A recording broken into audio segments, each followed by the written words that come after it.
The book came because that person who made me want to become a neurosurgeon passed away unexpectedly from stresses, work and otherwise. And at the same time, I was thinking that maybe I was walking down the same path. I fell into a trap that the more you do, the more you want to do, or the more work you get given. So it's just a cycle of constantly doing more and more. But you're a finite person with finite energy reserve and finite time. And I basically overworked myself, became ill, ended up going to A&E with tachycardia and basically just burning the candle at both ends.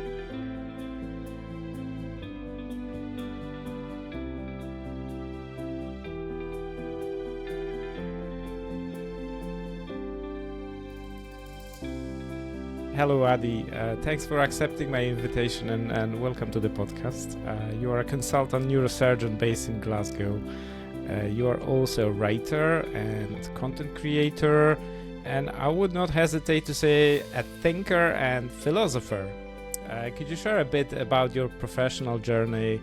Why medicine? And what inspired you to take this path and branch into neurosurgery? So I guess to the first bit, why medicine? Both my parents were doctors, so it's always normal to hear about doctors speak at home.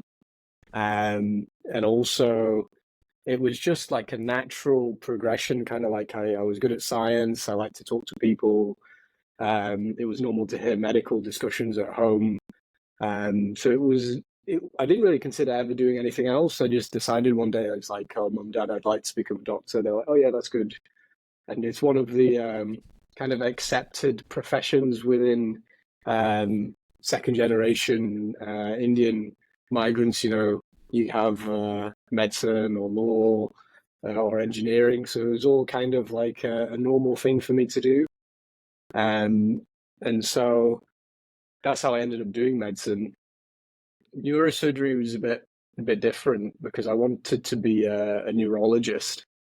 I really liked being able to talk to a patient, take a history, and do an examination, and then be able to localize a lesion and what it probably is without having a scan. Then I did a neurology clinic, and this is no bad words to neurologists, but I just didn't enjoy it. I didn't have the feeling that I could fix something. A lot of things were chronic problems or genetically inherited problems that I saw. And so I was a bit stuck. And then I met a neurosurgery registrar in St George's Hospital in London, who just let me go into theatre and do some operating. And he was a lot of fun. And at that point, I was like, actually, maybe I want to do this instead. And ever since then, that was the end of medical school. I'd wanted to become a neurosurgeon. Yeah, that's interesting. So, I always thinking, when I'm thinking about the medicine, that there's two special organs like brain and heart. They're kind of mystique ones. Yeah. Do you think the neurosurgery is a kind of special type of surgery? Oh, I'm biased to say yes because I enjoy it so much. I'd say it's certainly different compared to other surgical specialties in a few ways. One is that it's quite a young surgical specialty. It's not all that long ago that there were no neurosurgeons, and some general surgeons did some emergency work as needed.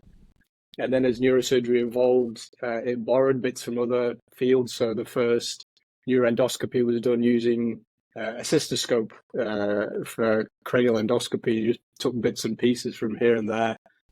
And I guess some of the mystique comes from the oddity in the ways the disease can cause symptoms. It can be quite strange to see someone who can be diagnosed as having like a parietal lobe tumor because they can't dress themselves properly, or they get lost at home. So the symptoms can be odd. And then also the fact that it's a young specialty means that the evidence base is robust in certain areas for like trauma, and to a degree oncology, but a lot of things. So yeah, I think special in that it's a young field. So not long ago, a lot of general surgeons, as I was saying, were doing neurosurgery and then borrowed bits and pieces from other specialties in terms of equipment. I think from the public's perception, it's quite rare and unique, maybe by the fact that there aren't many neurosurgeons in the country or many centers that do it. So when you come across it, it seems a bit different or special in that way. And also that we're still figuring out what the best evidence base is for treatment decisions. So that can mean that the decision making can be quite opaque for people who refer to us. Sometimes we say yes, for the times we say no. And probably adds to the kind of maybe the difficulty of calling the neurosurgeon is that you don't know what they're going to say.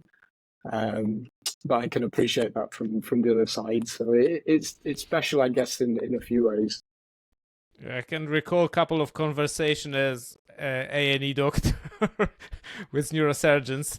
You always have this trepidation. I think, you're probably higher in my anxiety levels above the radiologist and asking them for a CT scan or something. Again, there's this reputation of like, oh no, I have to call the neurosurgeon to talk about something. And I don't know if historically we were more difficult to talk to, or it's just a very rare phone call to have to make. So it was a bit like, oh, I need to think about this one a lot. But access to us is hopefully getting a bit better with electronic referral systems coming into place. Yeah, I think it's like it's not only like general public, but you have this kind of aura of being unique also among doctors. I think there is the thing, there is the thing. Why do you think that's because neurosurgeons are a bit different type of people, or is it just a different type of thing we're doing? I'm not entirely sure. I think, to one extent, it may be that we don't have really that much exposure to it, so every doctor who's training will go through general surgery and maybe a bit narrower specialties, but very little people will have a rotation with neurosurgeons. So I think maybe that's one of the things. I'm not sure myself, honestly. I think maybe adding to that is you don't see a neurosurgeon come into your ward if you refer a patient, because it's all centralized in hubs. So usually the patient goes off if they need something done. The surgeon doesn't come along to have a chat. So I guess there's that human element of, oh yeah, you're a normal guy, hopefully. Guy or girl talking at the end of the phone. Like many doctor specialties is kind of unique in its own ways. What are the most difficult aspects of your job? I'd say a lot of our work is urgent or emergency work. So when I was, starting to pick a specialty, that was a very exciting and attractive prospect, emergency, excitement, something needs to be done. And then you get into the swing of your career and you realize that you like to have some element of predictability and have to find your own way of navigating a profession where you can have the best laid plans and go into theatre on a Tuesday, and after you've talked to your theatre team, everything has to change all of a sudden. And getting comfortable sitting in uncertainty is actually a big part of probably being a neurosurgeon, because not only is there's the work element, but there's also an element, again, going back to the young nature of research. You don't always know what outcomes for people may be. And it's very difficult to explain an outcome to a family which could be surviving in a disabled state and what that may be versus the option of not surviving, and having conversations like that where you don't honestly know what the outcome may be. You can have a good idea. So there's a lot of uncertainty and sitting with that, I think. Yeah. And can you think about any lessons from neurosurgery that can be applied for majority of people in general in life? It's probably very simple things, but perhaps the reason that people don't like picking up the phone to speak to neurosurgeons is we're very particular. You work with, get trained by people and they frustrate you for a long time because they come across as being pedantic over what you think are very small points. And then with experience, you unfortunately witness chains of events that start with a very small thing that leads to a slightly bigger thing and a bigger thing, and then unfortunately bad outcomes for people. And then you realize that there's this element of micromanaging almost. But the wider lesson would be something I tell myself is how you do one thing is how you do anything. So there's a certain element of discipline that needs to be done. So like how you put a stitch on someone's scalp when finishing an operation, you need to be as precise as when taking out the deep-seated brain tumor, because each small part is important. And in a day-to-day way, how I interact with, person on the street or interact with my children or conduct myself is equally important, although it seems like a normal, smaller event. Everything, when you think about it, can have ripples around it in importance. The other thing is probably very generalizable, is that as you progress through your career, people start to probably pick up on how you behave as a model for them, and especially how you conduct yourself in public, how you speak. And so when I'm at work, if I see some rubbish on the floor in the corridor, I'll pick it up and put it in the bin, because to me it demonstrates that I have pride in this place, this building, and I would like other people to have pride as well. And then from writing online, I've seen that sharing my thoughts and reflections have helped more people than I ever thought it would reach.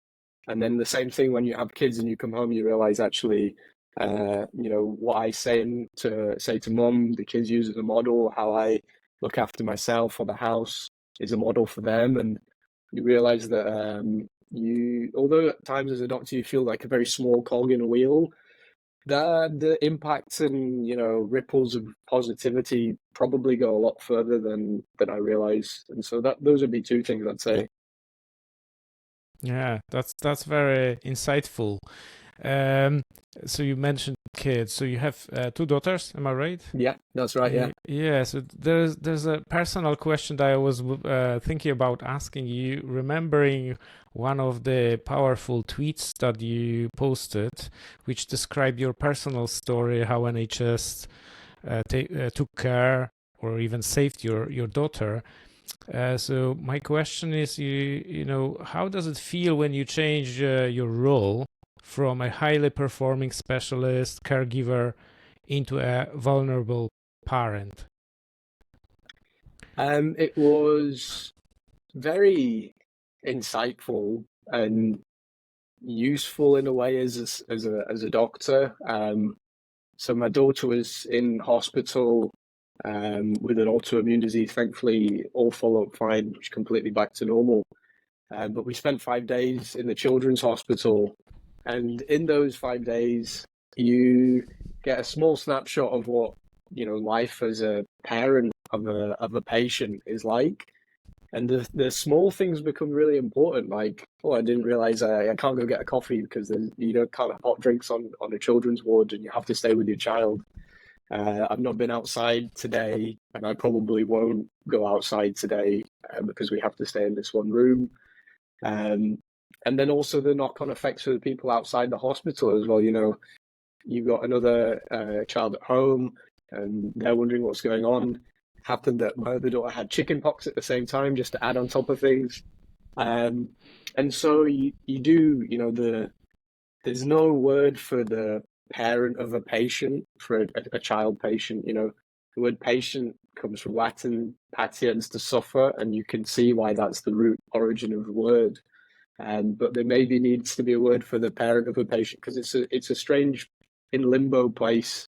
And I think in certain ways being a highly trained person helps, because you can understand the rhythm of a ward and medications and things. In other ways, it doesn't help, because knowledge at times can make you overthink and go too far about what could go wrong when you should be thinking about what could go right. So it was eye-opening. My daughter's fine, and I'm thankful for the experience now. I learned a lot and made me more appreciative of having two kids who are well. Yeah, this is interesting. I was thinking about that recently, and I think as doctors, we often don't appreciate this other side experience unless it's actually touching you. So me, I as a GP, you know, most of my daily job is essentially alleviating parents' anxiety. So they often, you know, present to GP very worried about a child, and I, you know, being a father myself, I can understand it a bit better in that respect, that you feel a bit of powerless when your child is unwell. It's a bit different when you feel unwell, but it's completely different if that relates to your child. Do you think doctors have sometimes lack of this understanding of the patient experience? I'll say something that, you know, slightly controversial. You know, in medical school, we get taught about empathy, and you know, trained to be empathetic. But I've thought a lot about this after, you know, breaking probably the worst news families will ever hear in intensive care or on the ward or to patients. And you can never 100% understand someone's experience. You know, empathy is, you know, put yourself in someone else's position, but you actually can't do that because you've never been the partner of someone who's been in a road traffic accident and may not survive. And so what I've come to think is important for doctors is empathetic concern and a few different areas of empathy, showing and demonstrating ways to say that I am here verbally or non-verbally. And when you do get touched by ill health or misfortune, as you said, Victor, you have a completely different understanding of what it means to be that person. Probably at that point, you fully understand what it means to be walking in those shoes because you are walking in those shoes. But we wouldn't be able to do our job if we felt everything that our patients felt. It would just be too much. These are the things that are really interesting. You know, when you reflect on those things, it's good sometimes to have this experience. Another thing I wanted to ask you is related to the book. So I got to know you thanks to the magic powers of Twitter algorithm, which showed me some of your posts, including one about your book, Work Less, Live More. How this book was born? What is the story behind it?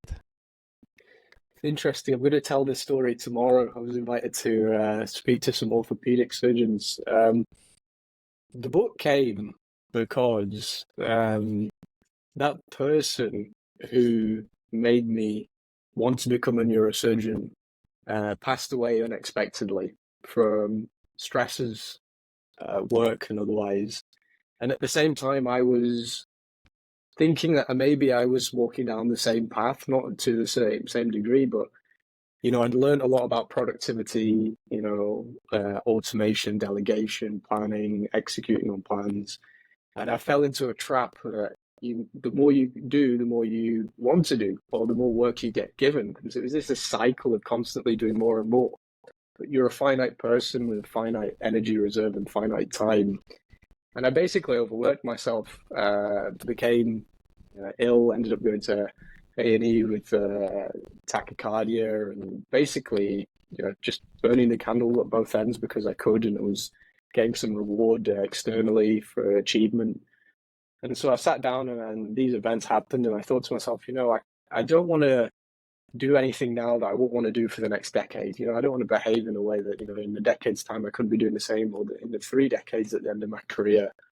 And so I just started writing all my thoughts down, and they started turning into a book. So it was a timing, really. And then people started following me online and asking me questions, and so I put the questions into answers, and it started to, you know, write itself in a way. And I thought, well, maybe it's just something I've always wanted to do. I enjoy writing. I would like to help other people avoid my mistakes, and also help them have a bit more of a productive and efficient work balance compared to, you know, when you come home, sometimes you bring your work home with you, and to kind of sharpen the barriers between work and home a little bit. So it's probably a long answer, but that's the why and that's the how. Yeah, very, very, very interesting. And so you give readers kind of framework for managing time and to improve productivity. But I can relate to what you were saying about this constant improvement of productivity, and then you nicely touched on it and at the end of the book, explaining this paradox of productivity. So can you explain a bit more about, how you can protect yourself being, more and more productive, and by that being asked to do even more? So I think the first is to reframe the goal of being productive. And it's like any surgical tool. You pick it up to achieve something, and when that thing's achieved, you put it down. But the nature of productivity is that it's for you to either do the same work in less time, or more work in the same amount of time. And you very easily, like I had, go down the loop of I can do more, and I have more time now, so I'm going to fill it with more work. Perhaps that's part of, what they used to call type A people, who maybe become surgeons and they like doing things, so they do more and more. So that's the first step to protect yourself. And it's also to prioritize your work and life in the same kind of schedule. If you prioritize time with your family as equally as important at time as doing an MDT or a clinic, you then realize that obvious things that you do quite commonly are very illogical. So you might be at home checking your emails, work emails, but your kids are running around asking you questions and you're doing emails. But if you're at work doing an operation or a clinic and you start to FaceTime your kids to see how they're doing, or your wife, people will be like, "What are you doing?" But it's just the same. But you're just not giving them the importance. In your mind, it's all right for work to come home, but it's not all right for home to come to work. And at the end of the day of a long career, you hopefully look back on a good work and improvement to the team that you left behind in the hospital or the practice. But the people that will be around you, your family, those are ultimately more important. Yeah, it's definitely important to maintain those boundaries, and this is something I'm still learning, not to take work home and not to take home to work. So I'm doing some progress. So while we talking about your book, so I see that kind of you distilled a number of various books that you listed in reference list, and from this stems my question: how do you approach reading? Do you tend to read books, or you prefer to listen to audiobooks? And if you read, are they printed books or ebooks? So I essentially read a lot of printed books, and I have always been quite a voracious reader. Very rarely were they anything to do with medicine. I'd say 95% of them had nothing to do with medicine, just what I was interested in. Mostly non-fiction, occasionally, classic fiction. But recently what I've done, with, got kids that are young and a lot of time at home is dedicated to them, is that I'll buy both an audio book and a paper book. And so when I'm driving or out for a run, I'll listen to the audiobook and then come back to the paper book. So that's the majority of ways that I consume kind of books and read. Okay, so difficult question now. If you would have to recommend only one book that everyone should read, what would that be? Man's Search for Meaning by Viktor Frankl. It was an easy. I didn't know you would ask that, but before you finished that came to my mind. Is that the one about the man who was in concentration camp? Am I right? He was, he unfortunately ended up in a concentration camp and lost all his family. And he details his experience and how he was able to find meaning in one of the most horrific scenarios that then steered the course of his life to help a lot of other people. Very inspiring book for me. And makes me think that humans ultimately are meaning-finding machines. And it might be why people have the phrase that it crosses multiple cultures. You know, it will make sense in time. Give it enough time, it will make sense. And yeah, that would be my one book. It's on my list still. So looking at the opposite spectrum, you highlighted also in your book importance of writing, journaling, gratitude journaling. What do you think are the biggest benefits of regular writing? I think there's something unique about writing, the physical action, as well as reading a paper book. And I've often found that I have an idea about what I think. Maybe it's a problem or something that's going on, but until you can write a sentence or a paragraph about that thing, you don't actually know what you think. And it can be surprising to read back what I've written myself and be like, actually, that wasn't what I thought about it, but you know, it makes sense. And for doctors, importantly, I think there's a cathartic element for writing down things that you struggle with, because it feels like, in a way, it's left you because you've given some structure to something that's quite nebulous, like a cloud in your mind. It's a bit like trying to grasp smoke, but after you've written it down, it's much more concrete. So I think it is very useful to write. You don't have to put it out there for the people to read, but for the individual, I think it's very useful. So reading and writing are kind of brain exercises, which you train regularly. What about your body? How you have some background in martial arts, and I have seen some videos of you doing weights, deadlifts, and so on. What is your routine in this respect? How do you take care of your physique? So it's just something I've done for all my life, really. And now I just got some weights out in the garden, in the shed, that I do a couple of times a week. Go out for runs and take the kids with me, and it's like brushing my teeth. I've done it for so long. If I don't do it, I don't feel right. And I've learned that I started because I wanted to, you know, get stronger for sports or martial arts and things, and now it's completely something I do for mental health. And also for resilience in a way.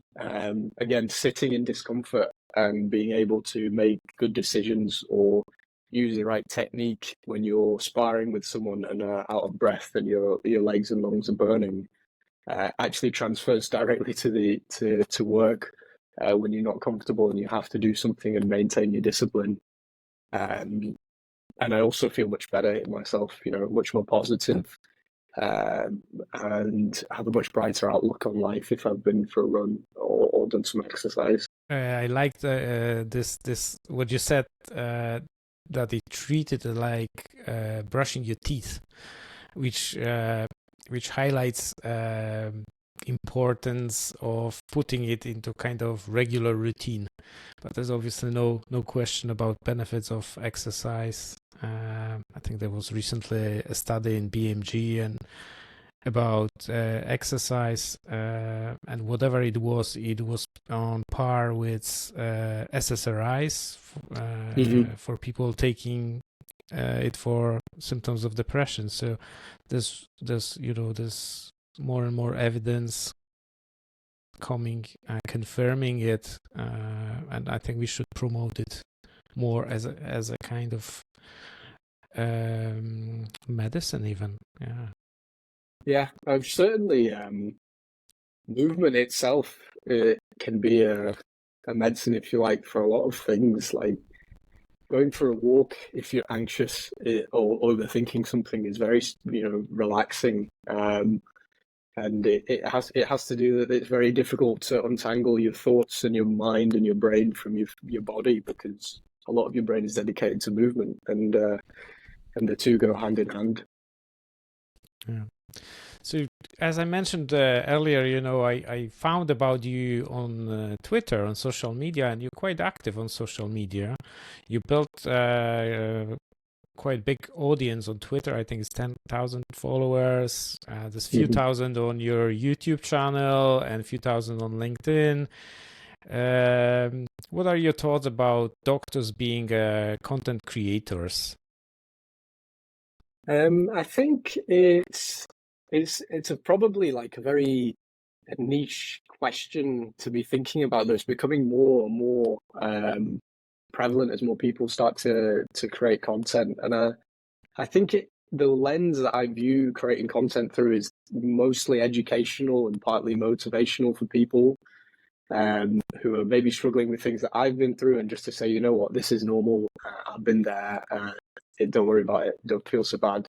And also, here are some things I learned that took me a long time to learn. I made some mistakes, so please don't make my mistakes. And I think doctors should feel like if they would like to share similar educational, motivational ideas, I very much encourage you to write or whatever format you'd like to help other people, because as time goes on, we spend more and more time interacting digitally, which is not a great thing, but there is a big benefit is that your reach is much further than your department or your neighborhood. You can reach literally anybody in the world.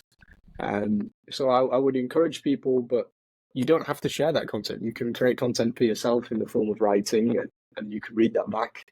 And some of the best things I've written, I never shared. I just read it a few years later, and it was nice to have a picture of the texture of my mind maybe 5 years ago, and then say, actually, I thought I wasn't doing so well, but look what I was doing 5 years ago. Look how I was thinking, and I've dealt with all those things now. And to carry on in that way from a personal perspective is very useful as well. Yeah, I think especially younger doctors are more open towards this way of expressing themselves, and I believe this for many doctors it might be a good platform to have kind of bigger impact. So what I was thinking recently, being a doctor for so many years, I had maybe a bad impact, but it's as really on one-to-one basis when you have someone in a clinic or you do the surgery, and this new social media are providing tools to really make a bigger impact, and be it, you know, like you said, education, health education, or sharing your own stories and reflections and helping others. So how doctors can overcome this kind of anxiety of showing up, because I think this is one of the biggest obstacles when you go out and you're just thinking what other people will think about me, how they are going to comment and so on. Yeah, I think that's a common kind of feeling, but it falls into this aspect in psychology called the spotlight effect. We're all naturally inclined to think everyone's looking at us. You know, you walk down the street and the center of the world is you because it's the only perspective you have. But actually, no one's looking at you. No one's too bothered. They probably did see you on the street. And if you have you just start out, it's probably not a huge amount of people are looking. And that has a freedom in it, and that you can obviously write professionally and courteously and with an aim, but no one's really looking, to be honest. But after a while, people are looking. A lot of people are looking, but by that time, you've kind of overcome that step. So you can just try and be comfortable in the fact that not that many people will see in the first place. Yeah, that's a good point. I take it on board as a beginner content creator. You're doing very well. I liked your editing on your videos. It's very good. The intro is good. Yeah. So I mentioned that YouTube channel that you were running with your friend, the Neurosurgeons. Am I right? Mm-hmm. Is it something that you would like to continue, or what's the future of this project? Yeah. So that was with my friend Mohammed. We both were kind of cut from the same cloth, that we like to try new ideas. We always were bouncing ideas off each other, and we thought, going back to the start of our conversation, no one knows about neurosurgery. No one knows what we do. It's all very mysterious. Why don't we make it a bit less mysterious for people? And not just other doctors, but also to take patients into the operating room to relieve their anxiety. I had a lot of people message and say, oh, actually, it was nice to see what an operating anesthetic room looks like. Now I'm a bit less nervous.